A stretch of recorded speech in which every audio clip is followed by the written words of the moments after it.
आप सभी को सुंदर शरद पूर्णिमा की बहुत बहुत बधाई हो। बाबा विश्वनाथ की कृपा आप पर सदा बनी रहे। आ गया शरद पूर्णिमा की रात्रि।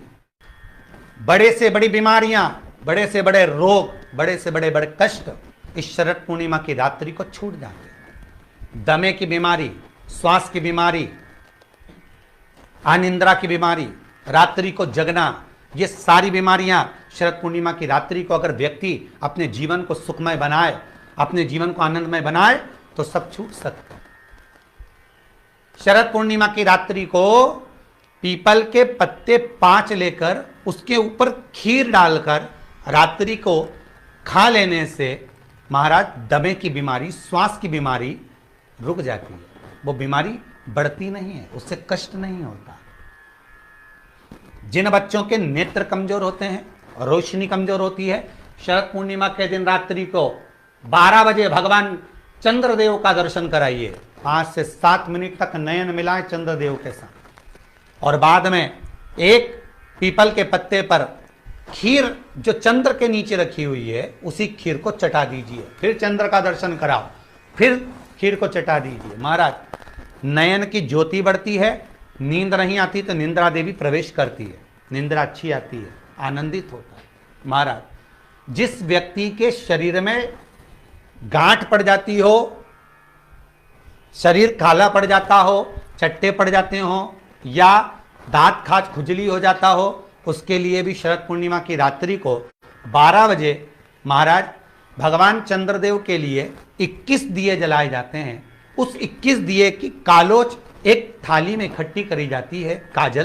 कालोच को इकट्ठी कर कर शरीर में गाय के घी के साथ में जहां जहां जगह पर चट्टे हैं, गांठ है, वहां लगाया जाता है। उसको 5 या 7 दिन लगाइए। उसके बाद में रोज प्रतिदिन लगाने के आधे घंटे बाद स्नान कर लीजिए, आराम लगना प्रारंभ हो जाता है।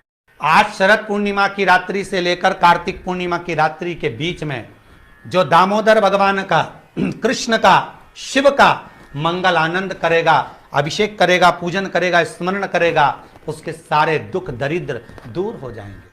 रात्रि को आप बड़े प्रेम से खीर बनाओ, चंद्रदेव की साक्षी में रखो, भोग लगाओ भगवान श्री हरि को। बन सके अगर लक्ष्मी की कमी है, लक्ष्मी नहीं आ रही है, व्यापार नहीं चल रहा है, तकलीफ बहुत ज्यादा है, घर में कष्ट है, कर्जा ज्यादा है, तो एक तांबे के कलश के ऊपर, तांबे के कलश में पानी भरना, कटोरी रखना, उस पर लक्ष्मी जी की मूर्ति रखना। लक्ष्मी जी की मूर्ति नहीं हो तो चांदी का सिक्का रखना। उसके सम्मुख में आप 31 दीपक घी के लंबी बाती के जला देना। महाराज एक एक कमल गट्टा उस 31 दिए के अंदर डाल देना और लक्ष्मी जी का पूजन करना, लक्ष्मी जी का स्मरण करना, खीर का भोग लगाना, पान के पत्ते पर खीर रखना, 5 पत्ते पर खीर का भोग लगाना और माता लक्ष्मी से विनती करना। सुबेरे 4 बजे तक वो रखे रहने देना, सुबह 4 बजे वो उठाना, लक्ष्मी को वापिस तिजोरी में या सिक्का हो तो उसको अलमारी में रख देना। जो खीर बनी है वो प्रसाद के रूप में सुबह 8 बजे, 10 बजे, 9 बजे जब खाना हो प्रेम से खाना। माता जो दिए लगाए हैं वो ठंडे हो गए होंगे, उनको रखे रहने देना, बाद में काम आते रहेंगे, या दिए विसर्जन करना हो तो आपकी मर्जी है। पर वो मट्टी के दिए लगेंगे, आटे के दिए नहीं लगेंगे, मट्टी के दीप लगाना है आपको। 31 घी के दिए लगाना है। लक्ष्मी जी का पूजन करो, कंकु, चावल, हल्दी, मोली से सब तरह से। शरद पूर्णिमा की रात्रि को सुख मिलेगा, आनंद मिलेगा, लक्ष्मी की वृद्धि होगी, कार्य सिद्धि होगी।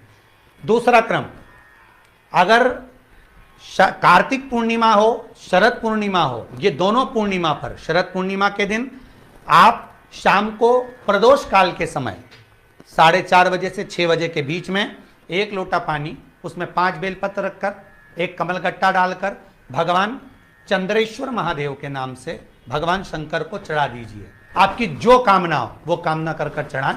विनती करें चंद्रेश्वर महादेव को और निवेदन करें कि हमारा ये कार्य सफल हो। केवल शरद पूर्णिमा के दिन चढ़ाइए, कार्तिक पूर्णिमा तक क्या फल मिलता है हमको जरूर बताइए। भी शरद पूर्णिमा की रात्रि को और कार्तिक पूर्णिमा की रात्रि को गर्भवती नारी अपनी नाभि पर यदि चंद्र की दृष्टि पड़वा लेती है तो बच्चा विकलांग पैदा नहीं होता है। गर्भ से जो बालक होगा श्रेष्ठ होगा, विद्वान होगा, चतुर होगा, पढ़ने में होशियार होगा, क्योंकि ये चंद्र की किरणें जब समुद्र में उछाल ला सकती हैं तो आपके जीवन में भी तरक्की ला सकती है, उछाल ला सकती है। इसलिए सभी को हर हर महादेव, जय श्री कृष्णा।